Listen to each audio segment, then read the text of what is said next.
Raising teenagers is hard. Understatement of the century. This is Mentor Select. Mentor Select.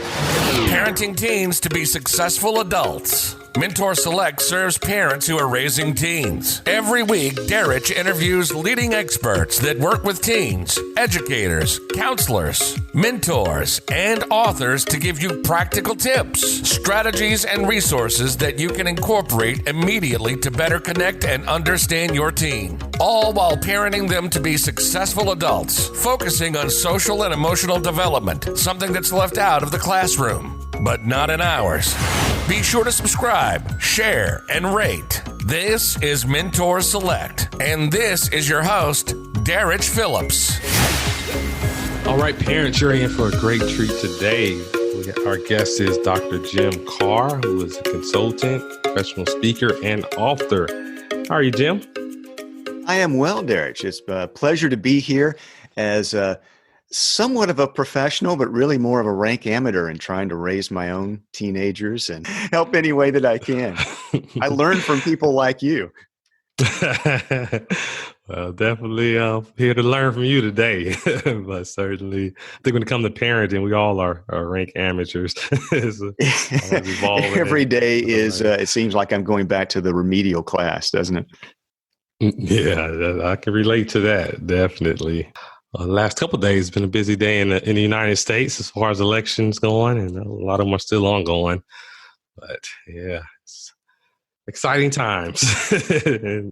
They are exciting times, and it's interesting. And for your listeners, my wife and I have 3 teenage sons, and we have a younger daughter as well. But talking with them about news and events and things that happened, and how you talk to them about a pandemic and all the things that at the time of this recording that we're going through. So that's part of it as well, I think. And how do you have the appropriate kinds of conversations help frame out for the kids that you love?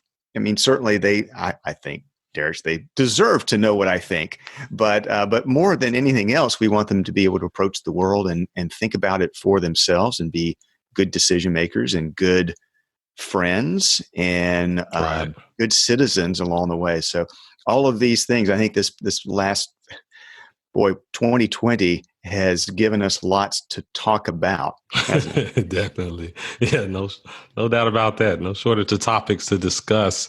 And I know that communications is your area of expertise, and definitely want to elaborate on some things you just said as far as framing conversations for our teens.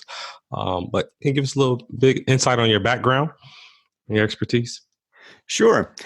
I grew up in a small town in South Georgia, and my background professionally, and I have one older sibling, an older brother, and we were, as kids growing up, very fortunate in lots of ways. My parents stayed together. They hung in there and were married for more than 50 years. They've both since passed. Wow. But they and were very devoted to my brother and me. We were in a sparsely populated little small town, and in those days growing up, Darich, it seemed so limiting, and it was like everybody is in everybody else's business. And of course, as a parent, I look back on that now and go, oh, that actually sometimes it's not such a bad thing. We've got neighbors that are keeping an eye on things, but Right. A fairly traditional raising. Just to fast forward a bit professionally, I have been of 3 main components or 3 main stages of my profession. So the first was as a university professor. I had got my PhD. I'd had an MBA. I'd worked in corporate life for just a little while, and decided that being a university professor was probably the coolest job that I could imagine. Sounds cool. Yeah, it sounds cool. Now, the reality is, nothing's ever a perfect job, but it was pretty cool. So I taught at 3 different universities: at Ithaca College, the University of Alabama, and University of Arkansas. Wow. Awesome. What brought my wife and I to Little Rock, Arkansas, which is where I am now, which is 20 years and 4 children later. I left university teaching even after I made tenure, which is pretty unusual, but I had a consulting client who had offered me a position at a mid-sized private company and offered me the position to be a chief marketing officer or CMO of his business. And I was really intrigued with that idea and have that entrepreneurial spirit, just can't seem to shake it. And did that for a number of years. And then for about the past decade plus, have been working more as a solo consultant and speaker and author, as you mentioned. So I work with businesses in different industries and of different sizes, but primarily what I'm doing is working with their sales teams, their leadership teams, with the very fundamental question of what's the best way to talk about your business in everyday conversation. So whether you're out doing direct sales, you're working with partners, working with your customer base, trying to get testimonials, referrals, taking all the stuff that you know and just learning good questions to ask, right stories to tell, and ways to be relevant and engaging with people who might be getting value of what you have to offer. That's really what we try to, a very human issue of how do you talk about yourself without talking too much about yourself? And how do you talk about your work and your passion and your value in a way that will engage other people? Wow. All right. Well, we have a lot to dig into there. So definitely have a wealth of expertise you can share with the parents. I guess the first place I would want to start is going back to what you mentioned earlier about, especially with 2020, everything that's happened in the world, and just really framing those conversations for parents to talk to their teens and just have that open dialogue. I know you mentioned it with your own teens that you and your wife are doing that. I guess you just give us some feedback on how parents can really frame the conversation and open up that dialogue between them and their teens. Sure. And it depends on, and this is strictly from experience and talking with other parents and just trying to observe how other people seem to do it, taking a few things that seem to be effective among us adults out in the business world. There are lots of different ways that you can initiate conversations, and sometimes you can have family meetings or designated times where you do these sorts of things. And I don't know. I tend to think, at least it's been the case, Derek, with my sons, is it's what you want to do is meet them where they are. So knowing that some topics are really easy for, in this case, teenage boys to talk about. All of them are involved in sports at their school and have been involved in sports. And so that's always a nice kind of entry point.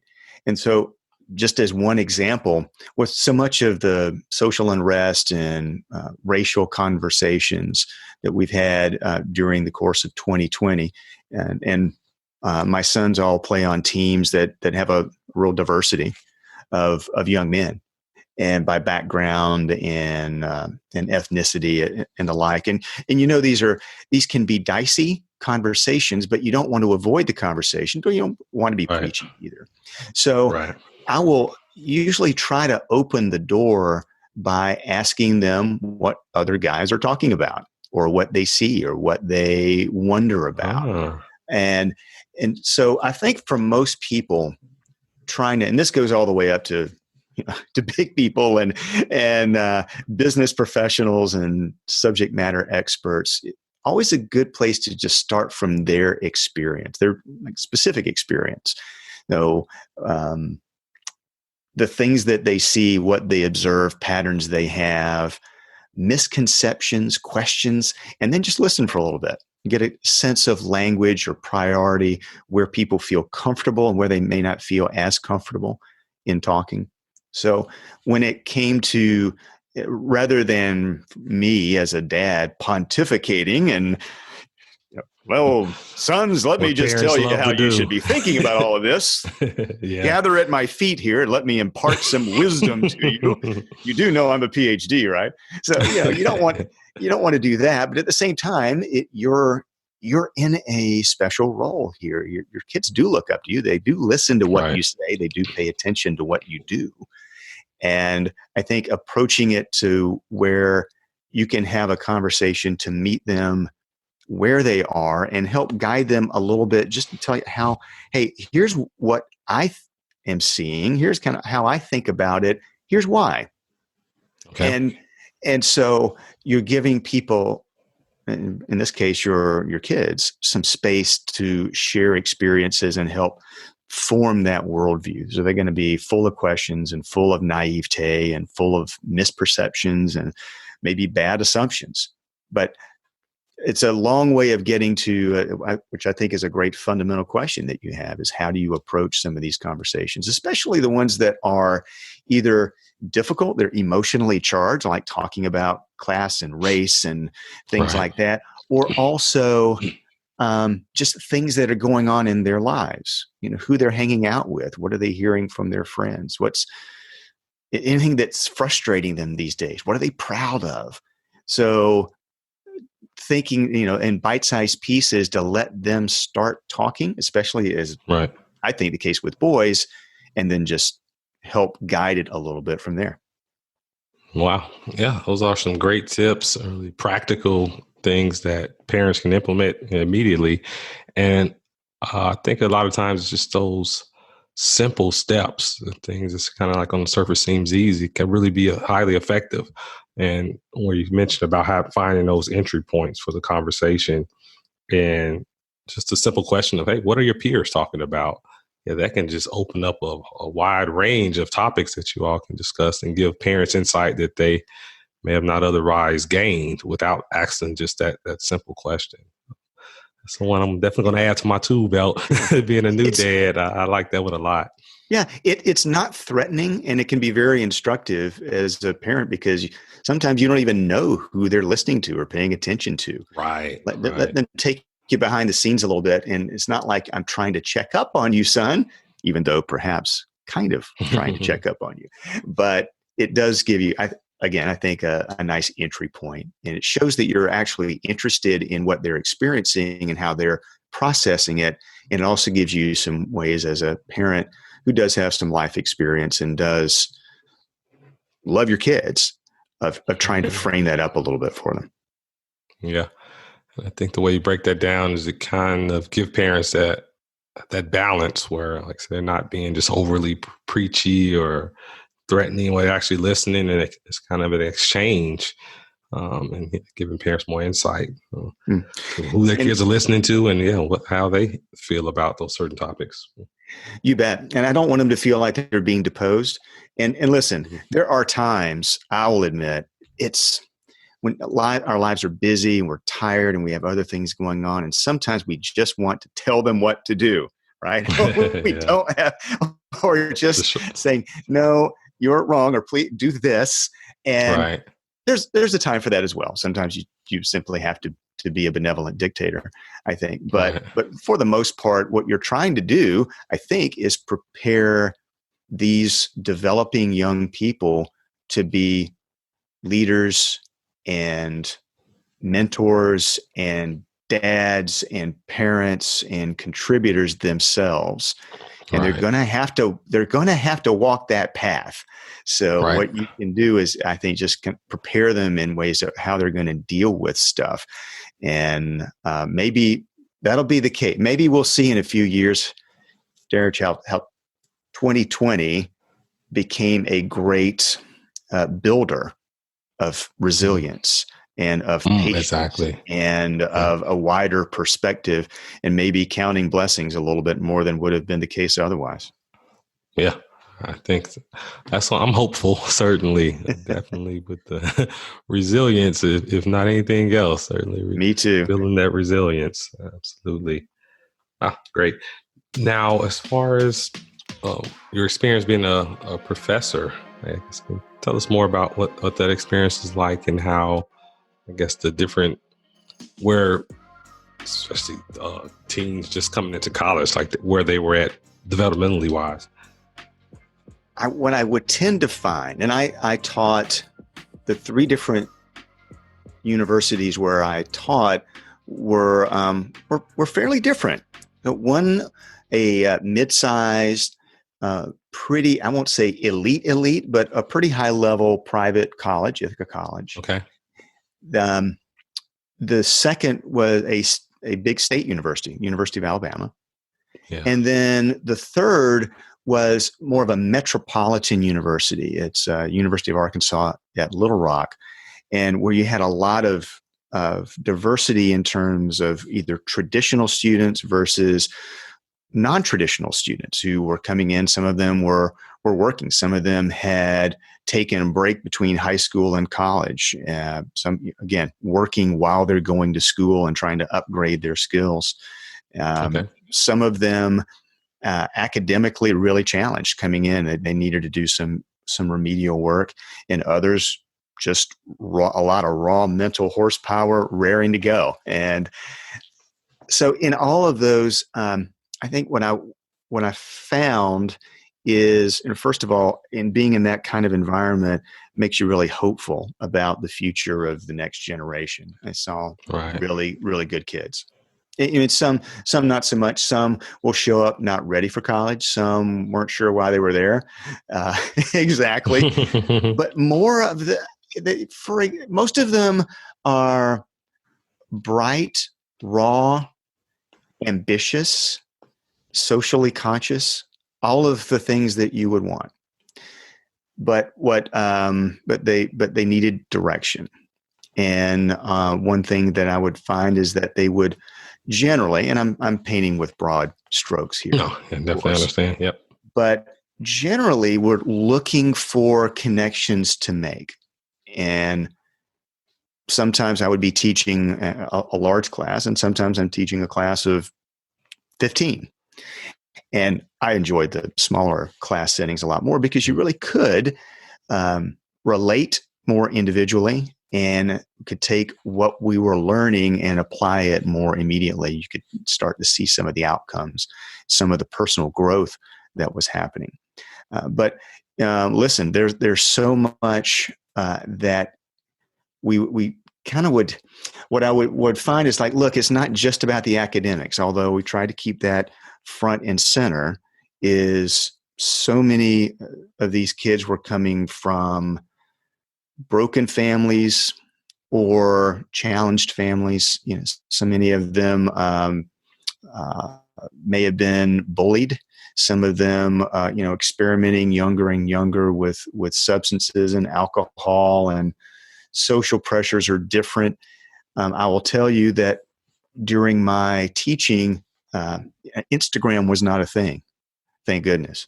It's some of the pressures that come in with social media these days are just onerous. And so it's really a mix there. I, again, would come out with the one-to-one interactions that I would have, or one to a few interactions that I would have, come out so hopeful. Sometimes I go, oh, these kids are naive or whatever. We got to keep them on track. But for the most part, these are pretty solid young adults under construction. And it's a privilege for me to be part of that. And then there are times when I go, in many ways, in a material sense, and in what is available these days to young people, I mean, there's never been a better time to be alive, and there's never been a better place to be than where we are. But we have to also recognize that there are a lot of challenges that come through socially, emotionally, and just across all of that. So it's not a simple landscape. Right. Yeah, totally agree. And like I said, social media, Instagram, all those different platforms, it can be a double-edged sword. It definitely has its positive uses, but a lot of with the pressure and peer pressure and just the comparison, that can get overwhelming for a lot of kids emotionally. You bet. And I've seen that with my kids now, not as a professor, but just as a parent, and trying to get across to them that digital media is forever. And so anything that you would post or show, even if it's well-intentioned, and I see stuff, again, it's pretty mild by comparison, but, parents who would have a group of kids over for a party or a sleepover or something like that, and they post the pictures of it. But what they don't realize is that the parents of the kids who were not invited will see that thing as well. Posting these things of your wonderful Instagram life, there's it's like a video that looks great. Well, that was take 17. So right, exactly.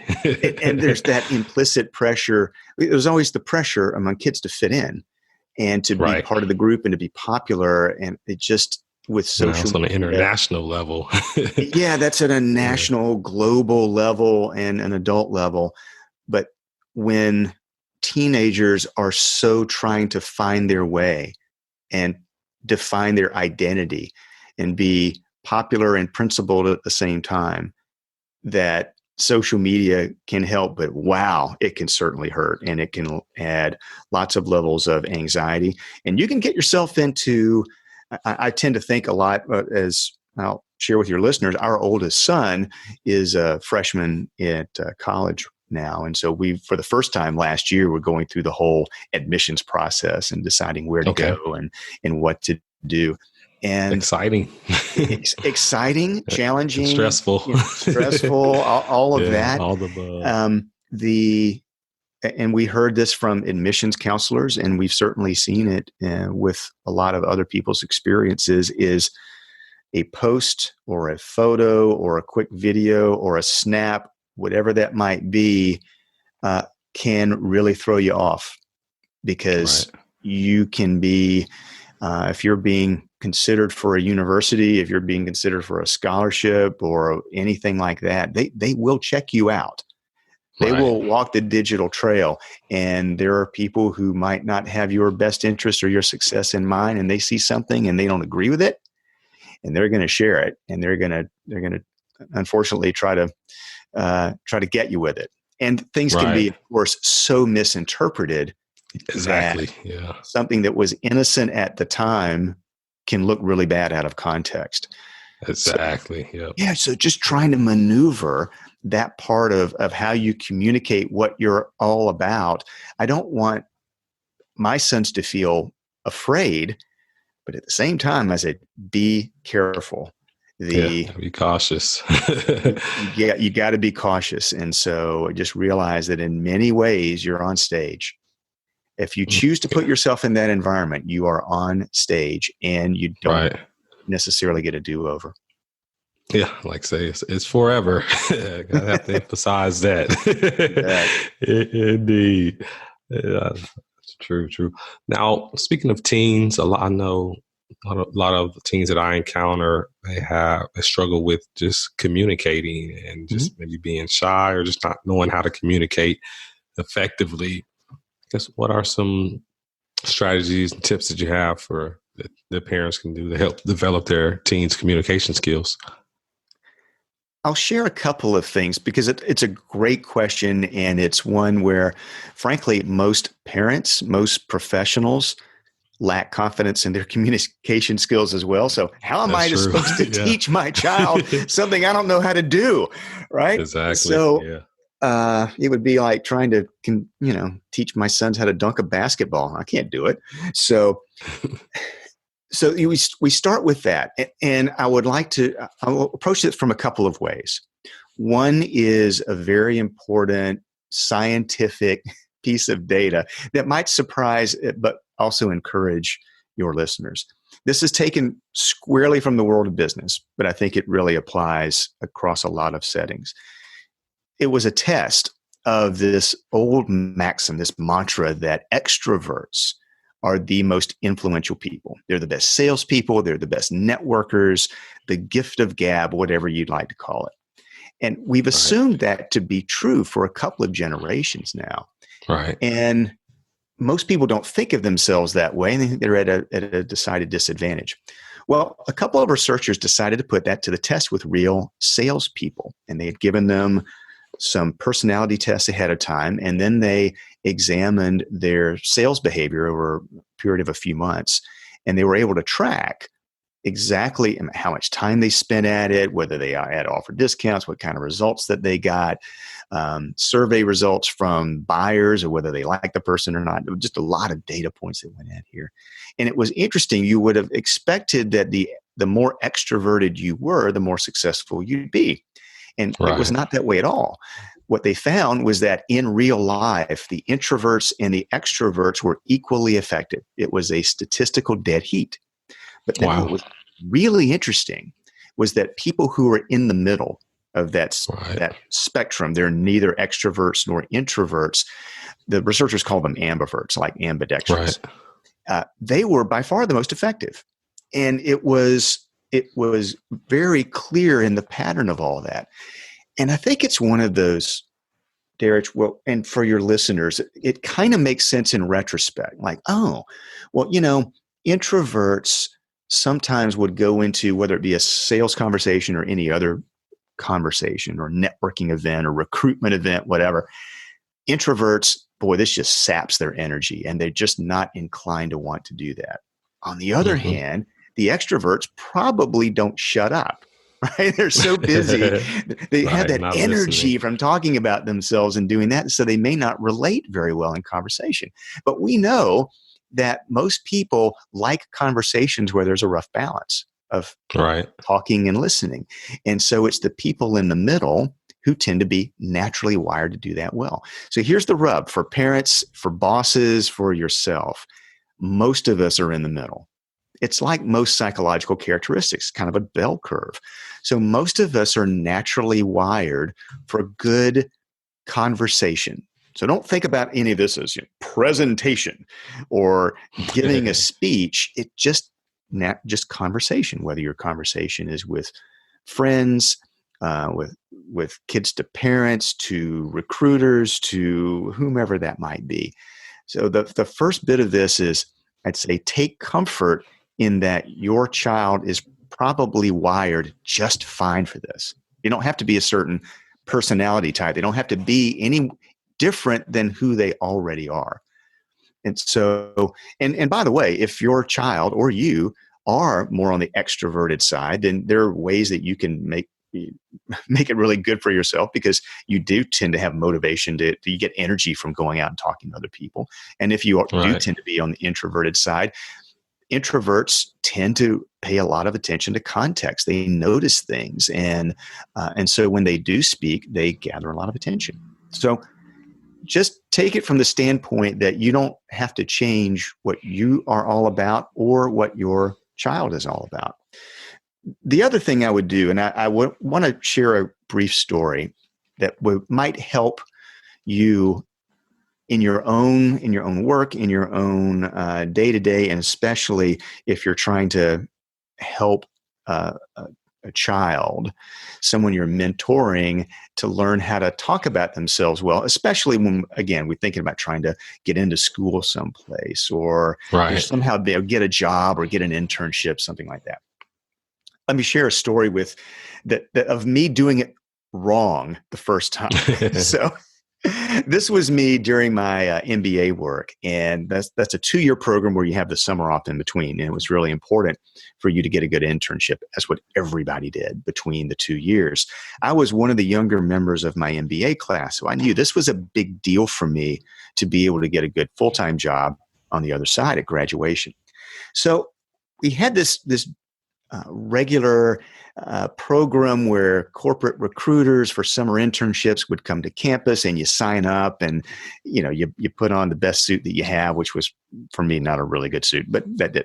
So you go up and you sign up, and you have the little conference rooms with tables and chairs, and everyone's real nervous, and you go in. And I remember my first interview for an internship, I was doing what I thought was the expected thing. I read up a little bit about the company, and I figured what some of the questions might be, and into it I go. And I'm probably 8 minutes, 10 minutes into this, and it's going pretty well. There's a nice rapport, I think. with this corporate manager who's there doing the interviewing. And then he asked me a question, and I don't know what happened. My brain just stopped working at that moment. He said, "So Jim, if I were to talk to a few of your classmates after our interview here, what would they say about you?" And I should have been ready for that, but I wasn't. And then this, whatever it was, flew out of my mouth. I said something like, "Well, I'm sure they'd say I'm a fun guy." And then I started trying, but it was one of those kind of like, digital is forever. In this case, I could not put the words back into my mouth. And I thought, well, here I am, this young guy who's basically talking about how much fun I am. Well, he's wanting to know if I'm going to be a good fit for an internship. Right. In comparison to all these other great candidates. Needless to say, I did not get an offer for that internship. And I went to who was a great mentor for us in that program. He was a management communication expert. And I went with my tail between my legs, and his name was Dr. Bob Reinheimer. I said, "Dr. Bob, I really messed this up, and I can't afford to blow this chance. What can I do to be better prepared?" And so briefly, here's what he basically told me to do. He said, "I want you to get out a sheet of paper," with actually like a sheet of paper and a writing instrument. I said, "Here's what I want you to do. I want you to draw out a table with some columns and rows. And I want you to make 5 columns. And in those columns, the header is going to be some personal characteristic that you think is true of you. It could be persistence, could be creativity, could be collaboration, whatever. And then those rows is I want you to, for just a couple, under each column, I want you to write down the essence of some story, something from your experience that shows you have that trait. And it doesn't have to be at work. It could be in your community. It could be when you're growing up. It could be school, house of worship, wherever." And I said, "Well, so what do I put in those columns in terms of the attributes?" He said, "That's up to you. I mean, you've got to figure that part out, Jim. What I would have you do is come up with a list and then ask a few of your friends or people who know you well and will tell you the truth, and of whether that's something is really is what you're all about." I said, "Well, and how about if I can't think of examples or stories, then what about that?" He said, "Well, then it's probably not really a thing for you." Right. Yeah. And so, "Oh, okay, that makes sense. So, yeah, maybe I'm just making it up, and I really can't, think of how that applies to me." So this will take you probably a couple of weeks if you do it right. But here's what you will end up with. If you have this 5x2 table, you will have 10 stories about you, about some quality that you could apply to a work situation, or really to any situation where you're a good problem solver, or you're supportive or creative or persistent, whatever that is. And then someone could say, "Well, what do you mean by that?" Or "Give me an example." And you've got a ready story that's authentic to you. Right. There aren't very many situations, whether you're trying to get a job or a promotion or a scholarship or be on a team or whatever that might be, where that won't be very, very useful. That is your best prep for a conversation where you need to talk about yourself, but you don't want to talk about yourself, right? And so sharing a real story is engaging, and you'll always feel prepared. You won't ever be at a loss, because those qualities that you've laid out will make you a great employee or teammate or scholarship recipient or friend.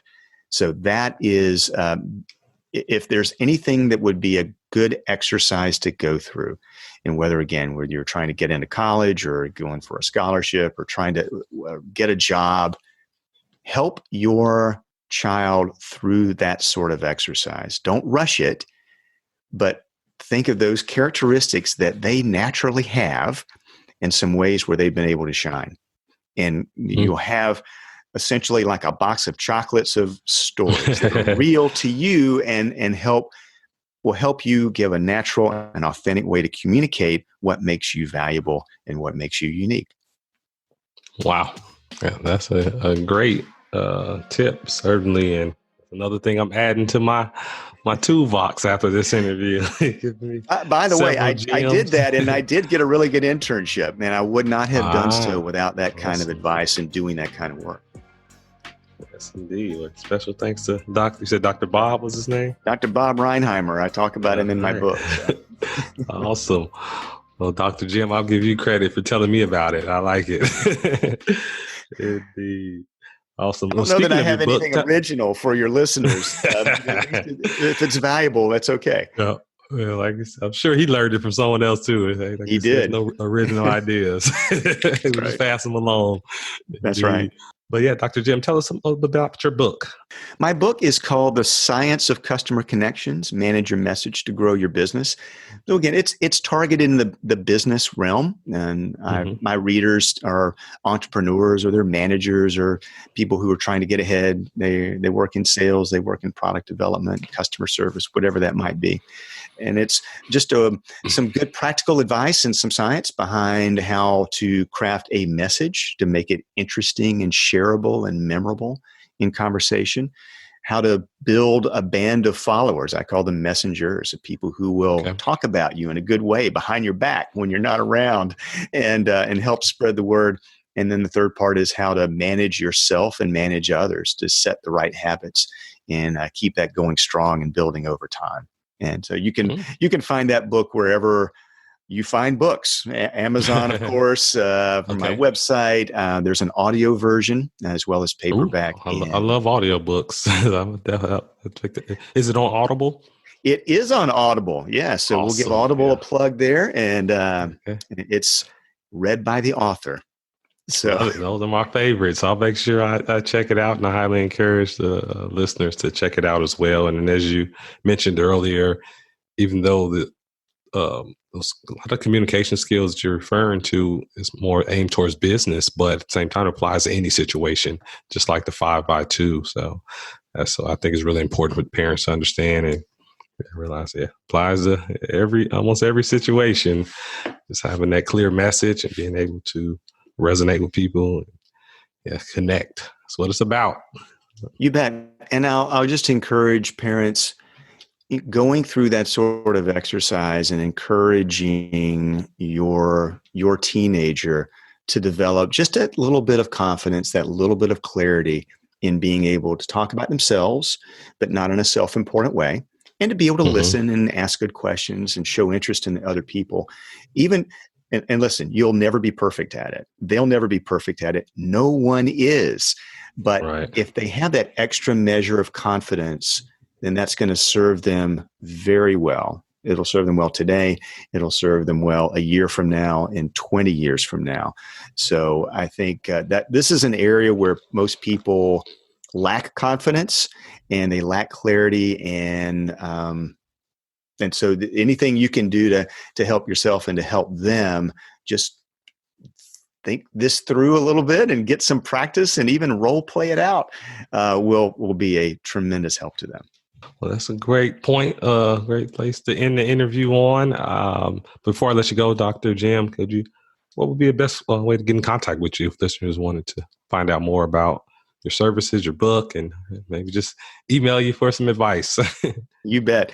And I would welcome any of that. So the best place, as you well know in your own business, it's my website. Mine is jimkarrh.com. The toughest thing that your listeners will have to deal with all day long is the spelling of my last name. So it's Karrh. But if you type it into Google, and if you get even close, you'll probably get there. So jimkarrh.com has some free resources that are there for you. You can find out more there. The book can be found wherever books are sold. And absolutely, you could send an email to me, jim@jimkarrh.com. I'd be very pleased to have a conversation with you, whether it's just through email or we ever get on a phone call, any way that I could be of service to your listeners and parents, we're fighting the good fight. The other thing that I would encourage people, I tend to hang out on LinkedIn more than any of the other social platforms. And so you can find me there. And if anyone would like to connect, say, hey, I heard you on the Mentor Select podcast or heard you on Darich's show.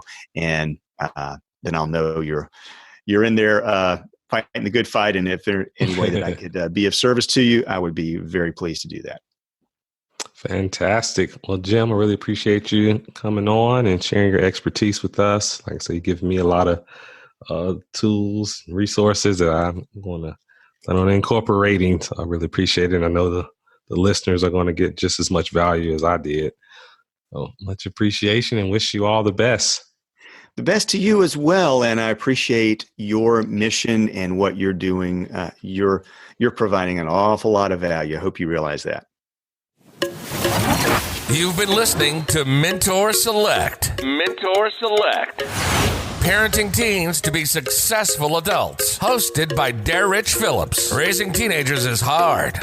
Understatement of the century. We get it. That's why Darich interviews leading experts that work with teens, educators, counselors, mentors, and authors to give you practical tips, strategies, and resources that you can incorporate immediately to better connect and understand your teen. That's why we do the show.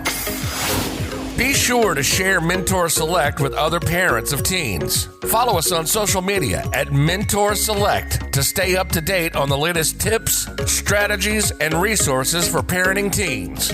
Send your questions and comments to darich@mentorselect.com. Tune in every Wednesday for new episodes. Till next time, this is Mentor Select.